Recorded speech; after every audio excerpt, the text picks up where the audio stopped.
لیکن یہ کام جو ہے یہ آپ کو پتا آرٹیکل 17 کا سب آرٹیکل 2 کے تحت یہ سپریم کورٹ کے ہاتھ میں ہے.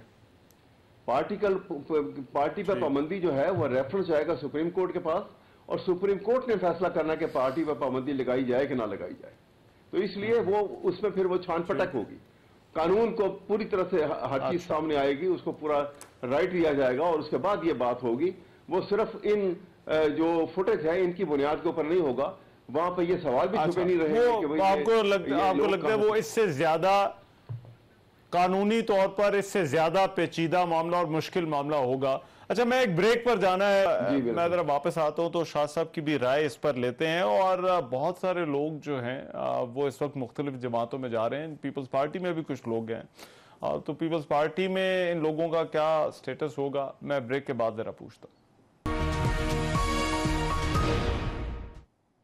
بریک کے بعد خوش آمدید. اہم خبر آئی چودھری پرویز الہی کو گجرانوالہ میں جو عدالت تھی اس نے دونوں مقدمات میں جو ہے وہ ڈسچارج کرنے کا آرڈر دیا ہے. یہ فیصلہ محفوظ کیا گیا تھا اور یہ فیصلہ آپ سے کچھ دیر پہلے سنایا. احمد اویس صاحب, جو نگران حکومت تھی اس کا تو ایک مختلف موقف تھا, پی ایم ایل این کا بھی جو پچھلا بھی فیصلہ آیا تھا. ابھی اس جو گجرانوالہ والے دونوں کیسز تھے ان میں بھی جو ہے وہ بریت کا فیصلہ آ گیا ہے. تو آپ اس فیصلے کو کس طرح سے دیکھتے ہیں, اور پھر جو وہ نگران حکومتوں کے تحفظات تھے اس حوالے سے, اور جو مسلم لیگ نون کے تحفظات تھے اس حوالے سے؟ دیکھیے, بات یہ ہے کہ ہمارے یہاں ایک بڑی گندی روایت پڑ گئی ہے, اور وہ یہ ہے کہ to become more loyal than the king. اس میں اپنی پرفارمنس کرتے وقت یہ ایک قانونی پہلوؤں کو چھوڑ جاتے ہیں, نظر انداز کرتے ہیں, اور جلدی سے کیس بنایا, پکڑا اور کہا جی دیکھو جی ہم نے یہ پرفارمنس دکھا دی. اور جس وقت عدالت میں, تو عدالت میں آپ کو 2+2 4 کر کے دکھانا ہوتا ہے. عدالت کے سامنے تو آپ کو ڈیٹیل لے کے آنی ہے نا. قانون وکیل وہ دونوں طرف کھڑے ہیں, اور وہ قانون بھی سامنے لکھا پڑا ہوا ہے, جو اسٹیچوٹ ہے اس کے مطابق آپ نے دیکھنا ہے. عدالت نے پھر اس کو موازنہ کرنا ہے اور فیصلہ دینا ہے. تو یہ یہاں پہ یہ کسی ایک پارٹی سے آپ اس کو منسوب نہیں کر سکتے. یہ ہمارے یہاں پہ ایک دستور بن چکا ہے جو بہت غلط ہے. ہر ایک کو اپنی پرفارمنس آف ڈیوٹی کے اوپر ڈسپیشنیٹ ہو کے کام کرنا چاہیے. یہ habit has to be developed in Pakistan, اور میں خاص طور پہ کہوں گا. اچھا, میں ذرا آپ کی بات کاٹ رہا ہوں, لیکن جی میں ذرا 1 منٹ مجھے دیجیے گا. مراد راز صاحب ابھی اس وقت جو ہے وہ ساتھ آ گئے. جی میں ذرا چاہتا ہوں ذرا ان سے کوئی 2-3 سوالات ہیں وہ ذرا کر لیے جائیں. مراد راز صاحب پاکستان تحریک انصاف کے رہنما رہے ہیں. مراد راز صاحب بہت شکریہ. مراد راز صاحب, یہ آپ لوگوں کا اجلاس ہو رہا ہے, یہ کیا اجلاس ہے, کیا کوئی گروپ ہے, کتنے لوگ ہیں اس گروپ کے اندر آپ کے ساتھ؟ نمبرز جو دینا ہوتا ہے نا, وہ تو کوئی بھی کوئی نمبر دے سکتا ہے. میں آپ کو یہ بتا دوں کہ میڈیا میں سب کے کنیکشن ہوتے ہیں. کوئی کہہ دے 50 بندے, کوئی کہہ 20 بندے, کوئی کہہ 10 بندے. انشاءاللہ تعالیٰ اگلے 24 سے 48 گھنٹے کے اندر ہم آپ کے سامنے نمبرز بھی لے آئیں گے. مگر میں جو ضروری بات یہاں بتانا چاہتا ہوں, اس میں ایم این ایز بھی ہیں, ایم پی ایز بھی ہیں, فیڈرل منسٹرز بھی ہیں, اور پروونشل منسٹرز بھی ہیں. یہ وہ لائک مائنڈڈ لوگ ہیں جنہوں نے پی ٹی آئی چھوڑی ہے, جو کسی اور پارٹی میں شامل نہیں ہونا چاہتے یا کسی اور گروپ میں بھی شامل نہیں ہونا چاہتے. ہم نے ان کے لیے جگہ بنائی ہے کہ لائک مائنڈڈ لوگ ایک جگہ رہیں, اور پھر آگے چل کے دیکھیں گے انشاءاللہ تعالیٰ کیا فیصلہ کرنا ہے. سارے مل کے بیٹھ کے کریں گے. اچھا, تو یہ کیا کوئی فارورڈ بلاک ہوگا, پی ٹی آئی ہی ہوگی, یا پھر یہ کوئی نئی جماعت ہوگی, اس کو کیا نام دیں؟ نہیں دیکھیں, یہ اس وقت ایک سیپریٹ گروپ ہے بالکل. ہم نے کوئی پارٹی بنانے کا بھی ڈیسائیڈ نہیں کیا یا سوچا بھی نہیں ہے. ہم نے کسی کو جوائن کرنے کا سوچا نہیں ہے, کسی اور پارٹی کو بھی یا کسی اور گروپ کو بھی. اس لیے ہم بالکل اس وقت اپنا لائے عمل دیکھ رہے ہیں کہ ہم جو پی ٹی آئی کے لائک مائنڈڈ لوگ ہیں ان کے لیے کوئی ایسا پلیٹ فارم ہونا چاہیے, کیونکہ ہم نے اس گروپ کا نام رکھا ہی ڈیموکریٹس گروپ ہے. ہم بیٹھ کے دیکھنا چاہ رہے ہیں کہ آگے کس طرح صورت پڑتی ہے, الیکشن ہوتا ہے نہیں ہوتا, اگر ہوتا ہے تو کیا اس کے لیے کیا فیصلے کرنے پڑیں گے, اور اگر نہیں ہوتا تو پھر کیا فیصلے کرنے پڑیں گے.